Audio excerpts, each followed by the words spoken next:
What is up, my friends? Welcome to Flippin' Bats, the first episode of the offseason. World Series has come and gone. It's done. The offseason is here, and we got an absolute banger of a deal to talk about to start the offseason with Gerrit Cole. He opted out, opted right back in. We'll talk about that weird deal. And then top storylines of the offseason for me. Going to break down all of these between Roki Sakaki and Juan Soto, the Baltimore Orioles, the Houston Astros, Shohei Ohtani and his injuries. And then at the end, if you had one MVP award to give out for Major League Baseball between Shohei Ohtani and Aaron Judge, who would you give it to? So a lot to talk about already. Free agency, qualifying offers have officially happened. Free agency is here. Just got a signing a little while ago. Kyle Hendricks going to the Angels. Already got a trade. Jorge Soler going to the Angels as well. So a lot is already happening.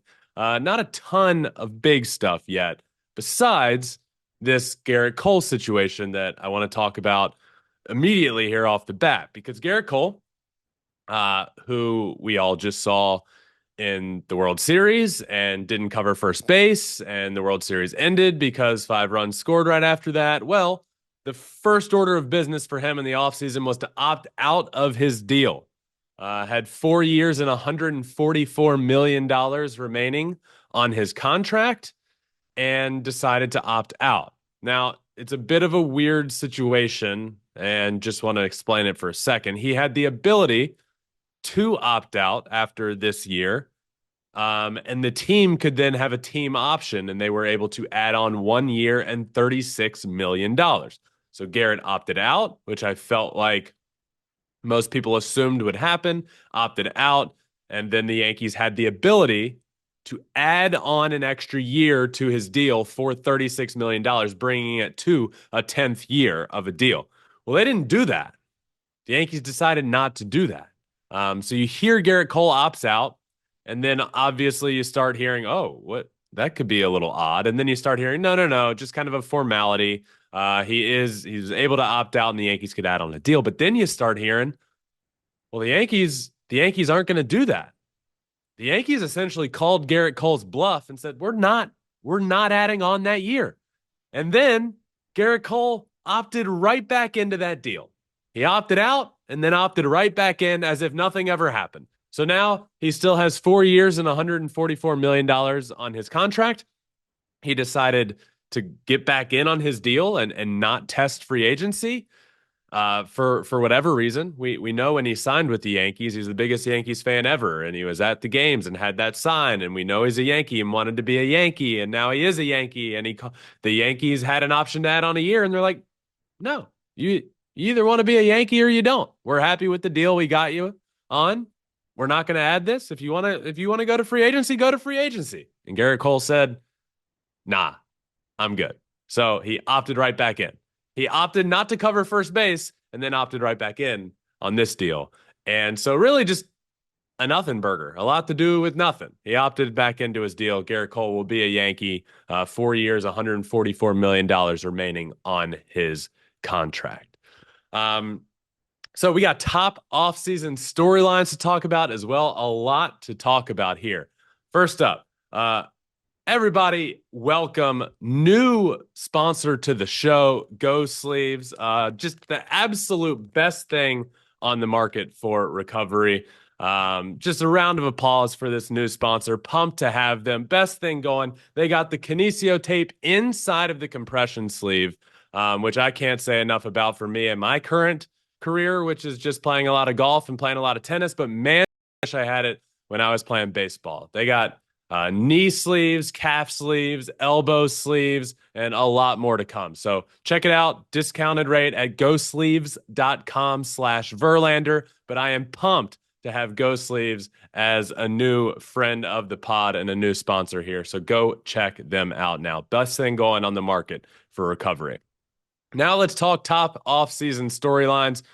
We're going to start with Roki Sakaki because it's the biggest and most prevalent right now storyline happening because there's a lot of news happening around him. Roki Sakaki, if he were to be a free agent right now, if he were to come to the United States, he would be the best free agent pitcher available, and that's including Corbin Burnes being out there and available. Roki Sakaki is 23 years old. He's an absolute superstar. He has dominated over in NPB in Japan, and there was a report that just came out that Roki Sakaki is expected to be posted this offseason by Chiba Lotte. Now, I want to talk about this situation because this is a huge, huge deal. If he is posted, we're talking about a 23-year-old ace of a staff type pitcher that has about a 2 ERA in his career over in Japan. Just absolute dominant numbers. A 2.02 career ERA with 524 strikeouts and 414 innings. We saw him dominate in the World Baseball Classic. I talked to hitters that faced him and said he would be the ace of a staff of like 28 of 30 MLB teams right now. That was Rowdy Tellez that said that. He's an ace of a staff on pretty much every team in Major League Baseball right now. That's how good he is. So, 23-year-old coming over, what does that look like? He is expected to be posted according to some reports. Well, I say pump the brakes here. The posting situation when it comes to NPB can get tricky. So buckle up here. Let's talk about this. This contract situation is very complicated because of his age, 23 years old. Now, this is something that I imagine the two sides have likely been arguing over for a couple of years. He is good enough to pitch in Major League Baseball, but there's absolutely no benefit to Chiba Lotte posting him and allowing him to come to the United States to play in Major League Baseball. Now, usually when a player comes to Major League Baseball, they are posted by their team in NPB. When they sign with that team, when they sign with any team, the team that posted them is eligible for a release fee based on the size of their contract. So if the contract is for $25 million or less, then the release fee will be 20% of the total guaranteed value of the contract. That's a lot of money. Now it goes down slightly after that for the next 25 million and slightly down after that for the following 25 million. But once you get over that 75 million mark, it stays at that mark. But we're talking a big percentage here. So that happens at 25 years old. So, however, because Sasaki is under 25 years old, he doesn't exactly follow those rules. He is then subject to Major League Baseball's international bonus pool restrictions, and he would have to sign a minor league deal, an amateur contract instead of a major league deal. Okay? So there's the baseline. Now let's talk international bonus pools, which is what he would have to do if he were to come over right now. Those pools reset on December 15th. So if he signs before December 15th, there's only a few teams that even have the money remaining in their pool to sign him. The Dodgers are one of those teams. But if he waits until after the 15th, then the pool's reset and he could earn up to $7 million. Okay? Up to $7 million. Now, Yoshinobu Yamamoto waited until he was 25 years old. He did get posted at 25, and he was rewarded with a 12-year contract and $325 million. That's the normal route. Now, there is the argument of Shohei Ohtani, who, on the other hand, didn't wait that long. He didn't wait until he was 25 and signed early, signed an amateur deal, and then played for league minimum until he got a contract. That obviously worked out. He just signed the biggest contract of all time. But that's a little bit different. The Shohei Ohtani situation, the reason he was able to come over is because he was always going to come over. He actually wanted to come over after high school, but the Nippon Ham Fighters said, whoa. Why don't you come play with us? You can be a two-way player here. We want you to pitch and we want you to hit. Mr. Kuriyama, the manager over there, is a big part of that. We want you to do both. And if you perform for us and help us win, you know what? We would be willing to let you go before your age 25 season. It was pre-talked about. I don't think that's the case with Sasaki. This isn't the same sort of situation. So what I'm saying is these reports are out there that he's going to be posted. Well, Chiba-Lote, both competitively and contractually, have no reason to let him come over here. They benefit greatly both ways by keeping him. Competitively, he's the best pitcher over there. Contractually, obviously, makes a huge difference. If they post him now and he signs for $7 million, they would get 20% of that. That's $1.4 million. Now, in Yamamoto's case, where he did wait until 25 and signed that deal for $320 plus million, the Dodgers paid Oryx, Yamamoto's team, over $50 million because of that contract. So using that contract as framework, which is probably pretty fair, Chiba-Lote would get 50 times the amount of money if they wait until he's 25 years old. 50 times. There is absolutely no reason for them to let Roki Sakaki come over right now. So why would they do it? The only reason you can think of is because it's a respect thing. The Japanese culture is the most respectful you could possibly find. And I guess you could say that will pay off in the future if they out of their good grace allow him to come over, then other players would want to be there and know the same thing. But we're not talking about a few $1 million difference. We're talking 50 times the amount of money. That changes things forever for them. There is no reasoning. I would love for Roki Sakaki to come play in Major League Baseball. I would love to see him pitch over here. He's a superstar. But there's just no reason for Chiba-Lote to do it. And all of these reports are coming from places that aren't Chiba-Lote saying that they're going to post him or allow him to come over early. I don't see why they would. I don't think they will. So I've seen the reports. I've heard the reports. But I don't think we see Roki Sakaki pitching in Major League Baseball next season. I could be wrong. And they could do it out of the goodness of their hearts. But I don't see it happening. He would essentially be signing a minor league contract and making league minimum, and Chiba-Lote only benefits off of that first contract. He would easily become the best free agent arm available. That's including Corbin Burns. I mean, 524 strikeouts in 414 innings. Roki Sakaki is going to be a superstar, but in my opinion, for the next couple of years, he's going to continue to be a superstar in NPB in Japan.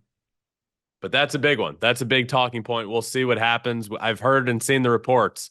But until it happens, until I see it and hear it from Chiba-Lote and Roki Sakaki himself, I don't think it's going to happen. But that's a big storyline to keep an eye on. Next up, let's talk Juan Soto.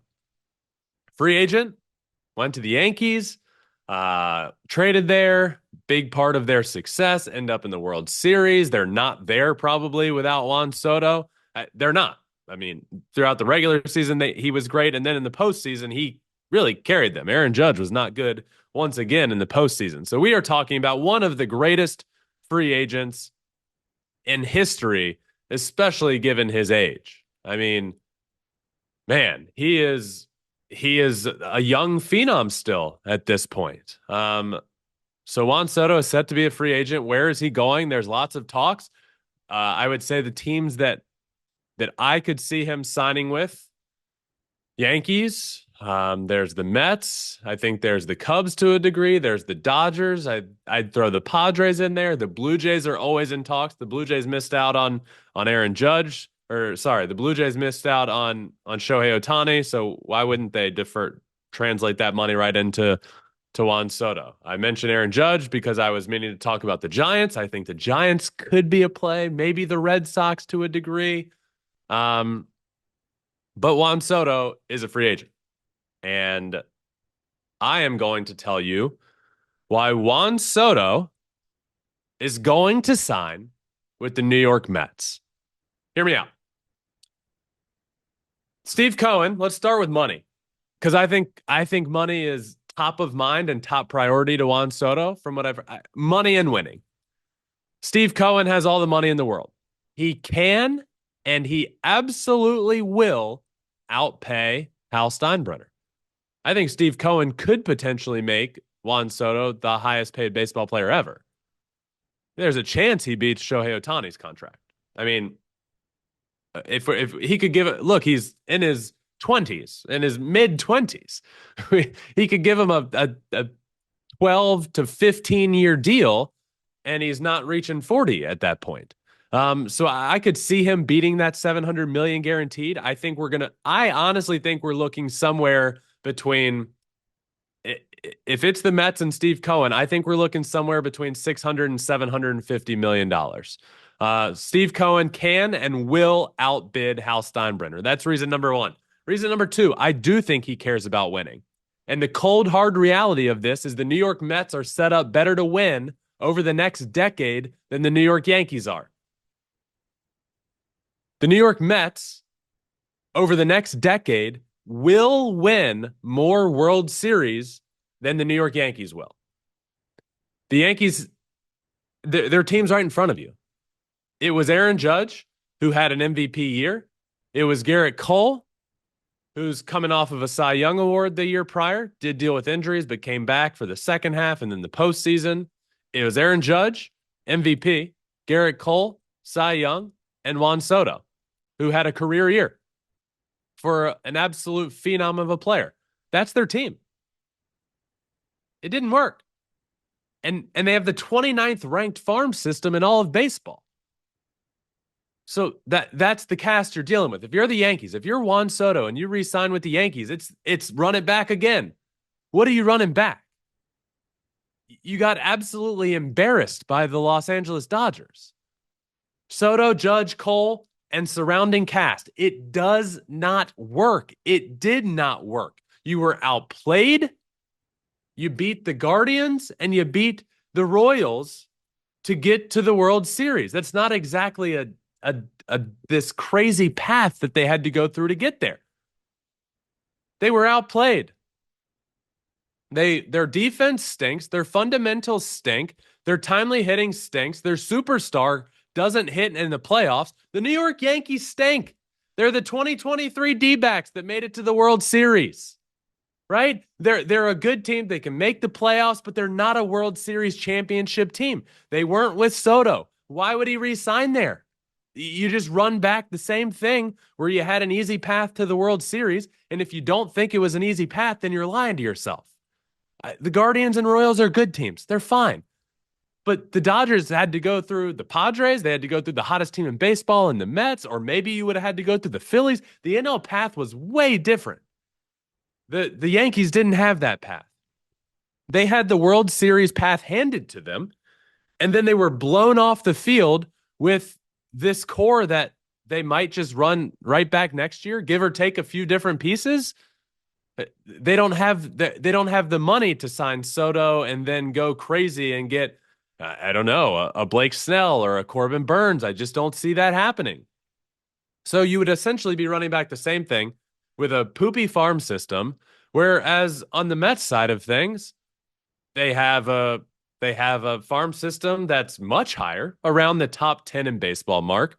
You have Luis Angel Acuna, who really came up and made a great mark. He's Ronald Acuna Jr.'s younger brother, looks to be a great player. You have Ronnie Mauricio, who was injured, who looks to be great. Jet Williams, Brandon Sproat, then Mark Vientos, who I think is going to have a wild breakout year next year. All of these young pieces, the Mets are in a really good position. The Yankees aren't. The New York Yankees aren't the New York Yankees of old. The Los Angeles Dodgers are the New York Yankees of old. Until I see Hal Steinbrenner step up and start spending money like George Steinbrenner did, the Yankees are in a tough spot. And I think Juan Soto sees that. I think Juan Soto knows that.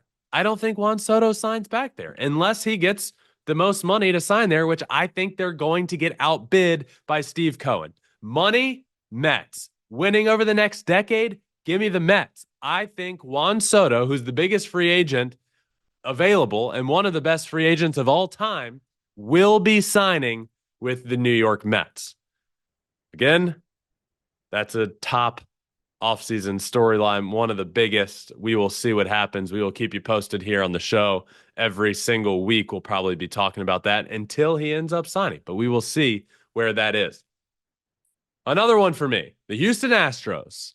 What do the Astros do? Is the Houston Astros dynasty run over? That's going to be the question. That we're going to hear that a bunch. They didn't make it to the ALCS. Is the run over? Well, is the run over?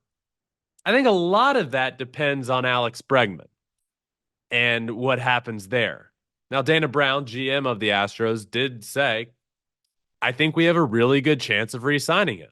He said, our mindset is that he's not going anywhere and that we want to sign him. I'm going in with the thought process that we are going to get Bregman done.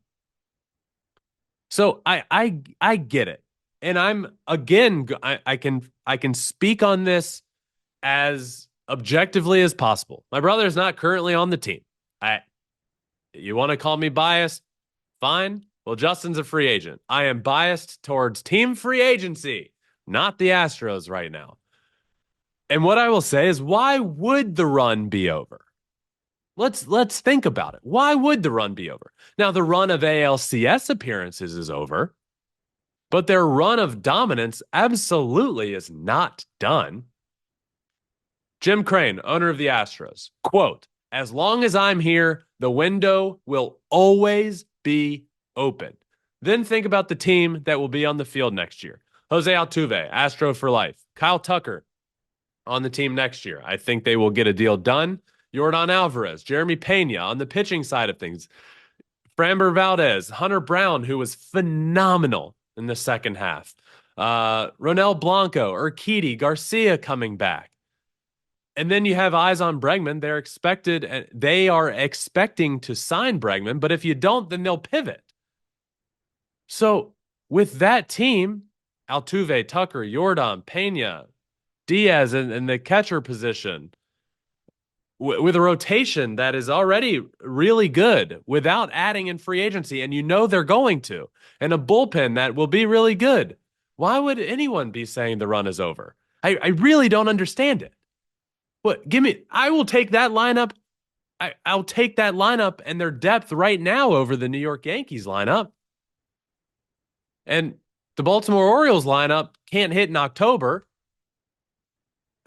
The Astros dynasty run absolutely is not over. They're in a great position. I still think they're in a position to start the year as if free agency goes well for them, I still think they're in a position to start the year as the best team in the American League, a team that should be favored in the American League. No, the run isn't over. If they re-sign Bregman, run it back. Not last year. That didn't go great. But the run continues. And if they don't, they will pivot. Jim Crane, Dana Brown will pivot. They will get something done. On the pitching side of things, they will add to the rotation. Is that my brother? That's another part of this offseason and a storyline there. Justin's a free agent. Where does he sign? He's been very vocal. He's not done. He doesn't want to retire. He's still got stuff left to give. Again, he was hurt all last year. But he came back, was dealing with injuries, came back, wasn't himself, trying to figure it out. Last start was really good. Stuff was really good. He's still got plenty to give. Anybody that thinks otherwise is ridiculous. I see these things out there of top free agents available. Justin's not listed. Dumb. Go back to the prior year. Go back and look at the year. Yeah, he's older, but he's proven time and time again that when healthy, he's dominant. So do the Astros re-sign him? Does he sign elsewhere? I don't know. But all I do know, and for sake of this conversation, the Astros run isn't over. It's far from over, in my opinion. They've got the core. The core is still there. They're going to add to it in the offseason, and they'll be a good baseball team next year and win the AL West once again. But keep an eye out on what the Astros do this offseason. Do they re-sign Bregman? Do they get a Kyle Tucker deal done? What do they do in free agency? But I think they will be a good team next year. Next up for me is the Baltimore Orioles. What are the Orioles going to do? I've talked the Orioles up for years at this point, a couple of years. I said 2.5 years ago, I see this window opening for the Orioles. This day they brought up Adley Rutschman, this team turned it all around and was ready to go win. And they've only brought up more and more of the young talent. That is the reason I said that. But for as complimentary and excited about the future of the Baltimore Orioles that I was, I'm going to be just as critical now. If the Baltimore Orioles don't win or win a playoff series or get to the ALCS at least in 2025, there's a real conversation that needs to be had. There already is a conversation that needs to be had. Corbin Burnes, the guy they brought in to be the ace of the staff, is a free agent. And Corbin Burnes had a great year. The team was what it was with Corbin Burnes. And that team didn't win a playoff series. Now, what is it? Now, what do? You do get Zach Eflin back. You get Bautista back in the back end of the bullpen. You traded the farm for Trevor Rogers, who ended up getting optioned. What is Jackson Holliday going to be? I'm a believer. I'm still a believer. The dude's a baby. Has he lived up to the hype yet? No, but reminder, he's a baby. He's a top prospect in baseball. I think he will be good. But it is another question mark to add to the list. Pitching-wise, they need help. Offense-wise, there's no other way around it other than saying they need help. It doesn't work in October. This young core, it's not winning playoff games. So do they bring in an Alex Bregman type player? A veteran, a vet in the lineup, a playoff producer? Do they look to bring in a guy like that and prioritize him over maybe a young player that could come up? I get it. I get the young core. I get you have all these prospects. But at a certain point, you need a vet in the lineup. Ryan O'Hearn's the oldest guy in the lineup. You know, you got Cedric Mullins and Ryan O'Hearn as your vets, but Cedric Mullins isn't the player he was a few years ago when he went 30-30. Santander's a free agent, by the way. Hit 40-plus homers. He's gone. He's out the door. Do you re-sign him? It didn't work with him. There's a lot of questions, and a lot of people, including myself, have been saying, man, this window is open for the Orioles, and it will be open for the next decade. But that's dependent on actually adding around them. They did it with Corbin Burnes, and I loved that move. And I thought it would be enough to get them to the World Series. I predicted that because of Corbin Burnes, Kyle Bradish, and Grayson Rodriguez. Well, two of the three of them got hurt. Corbin Burnes was the ace going into the playoffs. The offense couldn't hit. Grayson Rodriguez was hurt. Kyle Bradish hurt, had to get Tommy John. He's not expected back until at least the second half of last year or of next year. So what happens there? There's still so many question marks with this team. And the Orioles, I think, even if they were all healthy, need to address this in the offseason. In free agency, you got to go get a top-of-the-line starter. Do you sign Corbin Burnes long-term? Do you go bring in a vet like a Justin Verlander to add into that young rotation and help them? And what do you do offensively? So many question marks. Adley, not a good second half or playoffs. Jackson Holliday, question mark. The young core, Santander, where do you get the production of a 40-plus homer guy? A lot of question marks all around with this Orioles team that is supposed to be in the thick of their window right now. How do they address that in free agency? Time will tell. We'll talk all about it, but that'll be a storyline to keep an eye on. Lastly, for me with these offseason storylines, some of my biggest, these are in no particular order, but I thought of 5 big ones. Next for me is Shohei Ohtani and his arm injuries, plural. Big news over the last couple of days. Shohei Ohtani, when he slid into second base, trying to steal that base in the World Series, we saw his arm dislocate, his shoulder pop out. I called it in the moment that meant there was a labrum tear. And there was. There is labrum tear on his left shoulder. Already got his surgery. Dr. Neil Elitroch out here in LA, once again, who just does everybody's. If you are a famous athlete, whether it's your Achilles and Aaron Rodgers, or your elbow and Shohei Ohtani, or your shoulder and Shohei Ohtani, it doesn't matter. Dr. Neil Elitroch is your guy. That is not an endorsement. I know nothing about him. I just know all these athletes are getting it done by him. Shohei did get it done. Left labrum surgery is complete. Update there is that he is expected to be ready for spring training. On his other side, his right arm, he is also expected to be ready for spring training there as well. So, what does next year and this offseason look like for Shohei and his recovery? Will things continue to ramp up properly? This is a big deal, obviously, because the guy just signed for $700 million, not to create the 50-50 club, but to be a great offensive player and be a great pitcher on the mound for a Dodgers rotation that needs him. Well, he did create the 50-50 club, and now he is expected to join that rotation. It's just insane that this team that just won the World Series, dominated the World Series, is expected to add a Cy Young caliber pitcher to the rotation. But that is expected to be the case. Shohei Ohtani has an injury to both sides, both arms. But update on his left labrum. He did get surgery. Recovery is expected to be okay and for him to be ready for spring training. His right elbow is good to go. We heard talks about him maybe going in the postseason. That did not end up happening. But his right arm is expected to be good to go for next year. And Shohei Ohtani will be at the top of the Dodgers rotation in 2025, which is absolutely insane. But whenever it comes to recovery, it's important to keep an eye on it. So that is a storyline for me. How does he recover with two different arm injuries going on? How does that offseason recovery process go? Time will tell. Those are my storylines.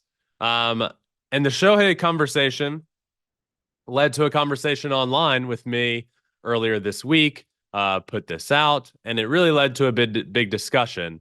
And I said that I would talk about it on this show. The conversation and the discussion was, if Major League Baseball gave one MVP award out, just one, for the entire year, for both leagues, one award, who gets it? Shohei Ohtani or Aaron Judge? I said Shohei Ohtani. And that was met with just a lot of discussion and argumentative discussions on social media. And I said that I would have my rebuttal because I said I will give a good discussion and a good rebuttal on the show. And it will make sense. And I am absolutely 100% able to give a convincing argument on why Shohei Ohtani would get the MVP award over Aaron Judge. Here we go.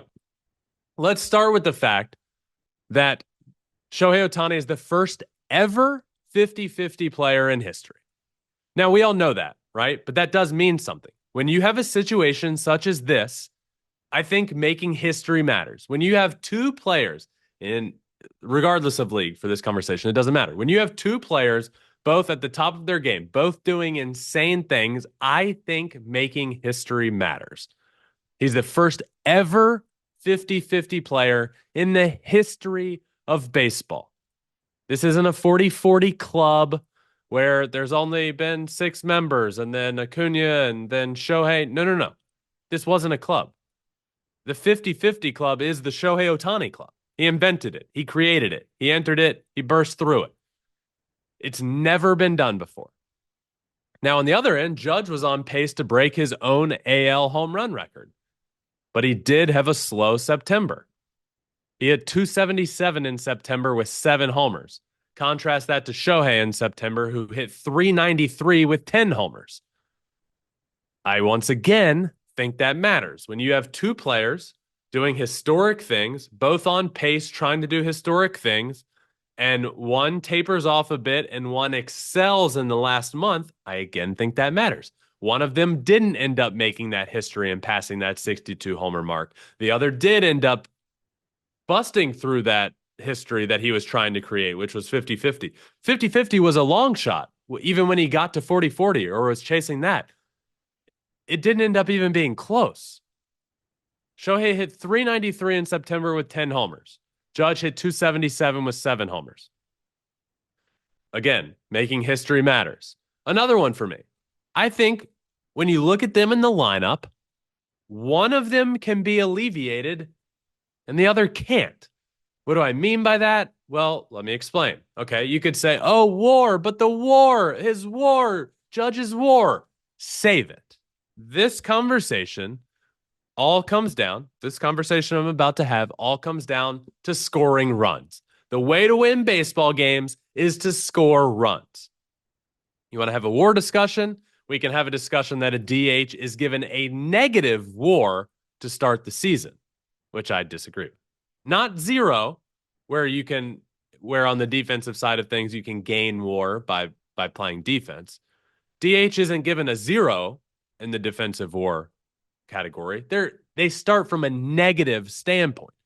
So when Shohei Ohtani finishes about a run and a half behind in WAR to Aaron Judge, well, he's starting from a negative place when that I don't think should be the case. So I don't think WAR is a good representation when a designated hitter is involved. Okay. But when it comes to scoring runs, that is where I think this difference is made up. When Aaron Judge gets on base, right? He is brought in to score. He scores a run driven in by his teammates 1 out of every 5 times that he gets on base. When Shohei gets on base, he scores a run and is driven in 1 in every 2.1 times. Now, is that partially because the offense is better behind him? Sure, absolutely. But the name of the game is scoring runs. Give me the guy I think we're talking splitting hairs here.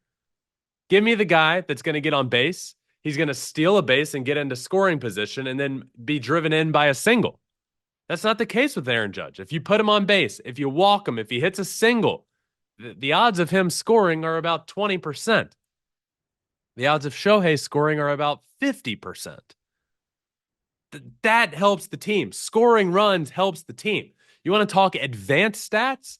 Because I told you, I don't think WAR is necessarily a good representation when a designated hitter is involved, but I will talk some advanced stats with you.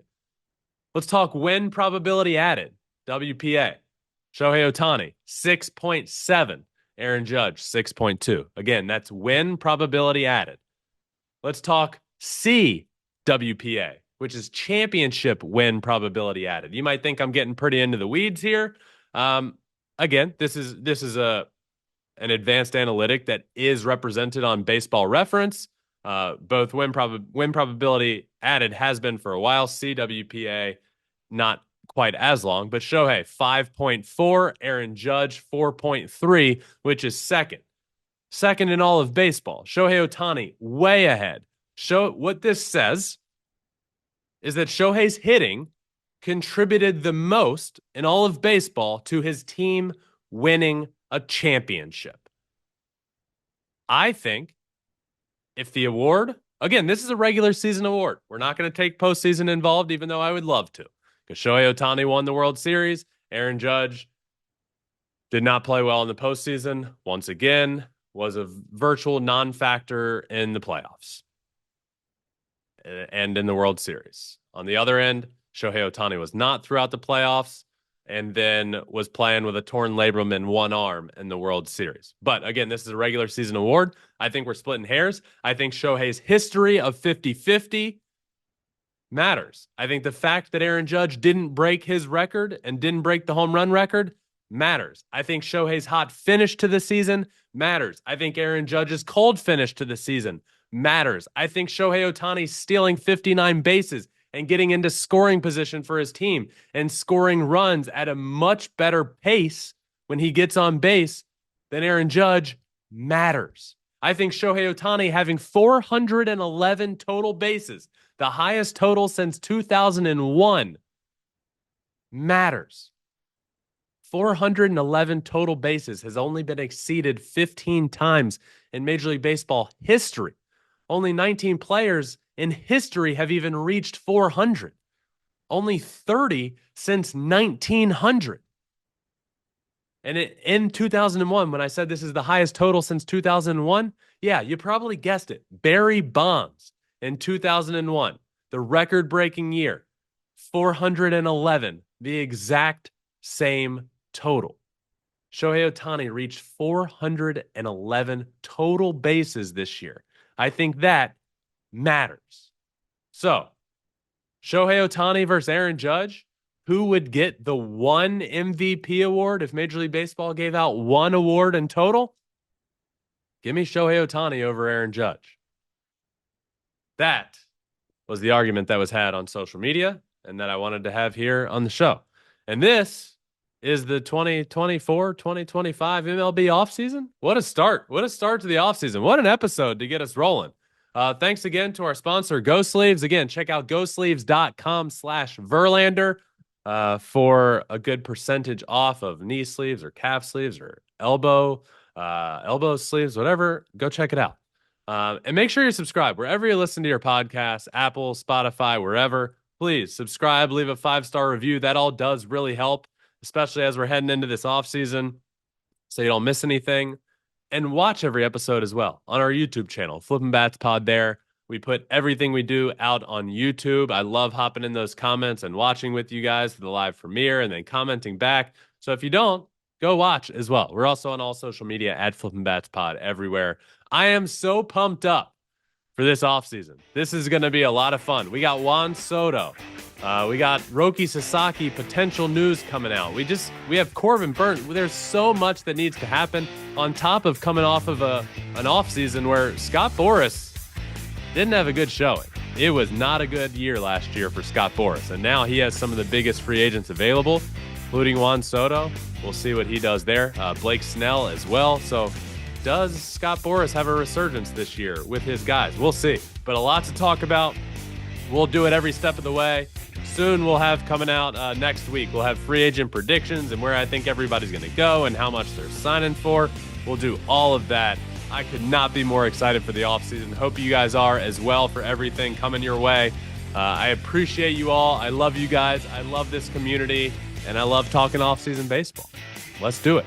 Remember, my friends, until next time, find your bat and flip it. Peace.